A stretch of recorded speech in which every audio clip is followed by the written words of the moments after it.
Hi, this is Jethro. The information you're about to watch is from the school visits that we did as part of the research about creating a K 12 magnet in Fairbanks North Star Borough School District.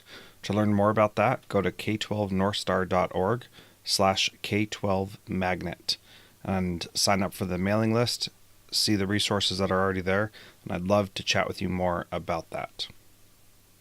That's k12northstar.org/K12 magnet. Gratefully, we had an opportunity to connect with a spouse of a teacher at High Tech High Media Arts, and we were able to go and see High Tech High Media Arts in person. We went into Mr. Matt's classroom where he was teaching students about how to make soap and following the process for that. And this class, as part of the 10th grade chemistry class, they create and sell soap as a class project. So obviously that's not all they do, and they only spend a few days each year doing that, but that is an additional project that helps them. It's called Wicked Soap Company, so maybe go buy some soap from them. And what's so cool about this is that he's able to teach them how to do that and then bring in other parts of chemistry as well. Now, this is High Tech High in San Diego, California, and their purpose is to be a project-based type of school. And they have these pods where all four classes of 10th graders are all in one little area, and then they all come out into this pod area where they can get together.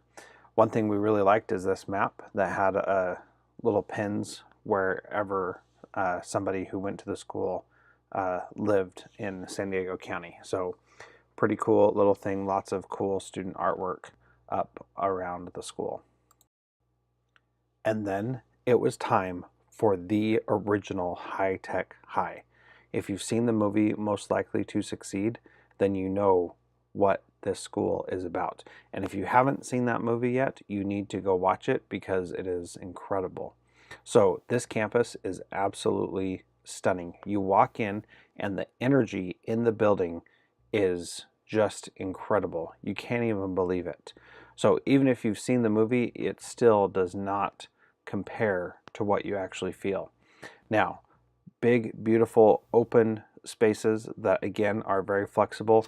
Again, another school that uses the design thinking process to focus and help students achieve great things.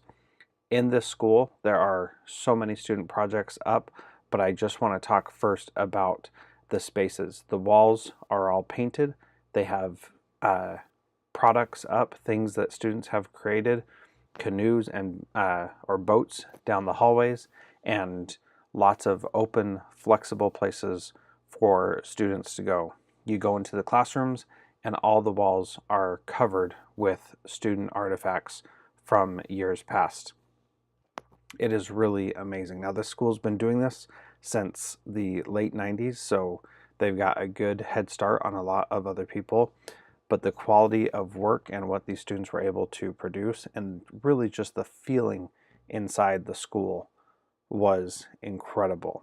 Now, what I want to show you next are some examples of student work, which were all, like I said, all throughout the school, and they were very, very awesome to watch. As you know, if you watched Most Likely to Succeed, then you see that there is an opportunity for students to do exhibitions every year. And all throughout the school, exhibitions from years past are still up on the walls. They are still there in the school. And what is really cool about this is that as you walk through the halls as a student, you see the work of other people before you. This is a school where they use the design thinking process and they use essential questions to get people to think deeply. For example, the question is, what is nature? And then there's all kinds of different things that you can add to that to say this is what nature is. It's difficult to separate the things that you see from the examples of student work because everything there pretty much is student work in one way or another. And what's so beautiful about it is that there is so much amazing work that these kids have done. You marvel that they were able to do it. And they have these exhibitions every single year, which allow students to showcase all the hard work that they have done. And it is inspiring to see the work that has gone into it. One of our favorite exhibits was students who connected with previous graduates of High Tech High and asked them, where they went to college, what their major was, what they're doing now. And to hear the stories was really incredible. One of my favorite stories was that a student said, I didn't realize how amazing it was to be at High Tech High when I was there. But now that I'm out, I really miss it and all the things that I learned there. One of the other things that I want to make sure we focus on is that the kids who are doing this work day in and day out, they're able to be focused and get through all the content, if you will, that we often worry so much about doing, because they're focusing on learning the skills they need to create something that has meaning or value.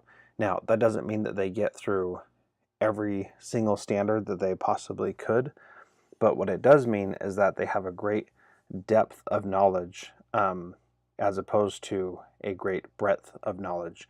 And the things that they created are truly inspiring.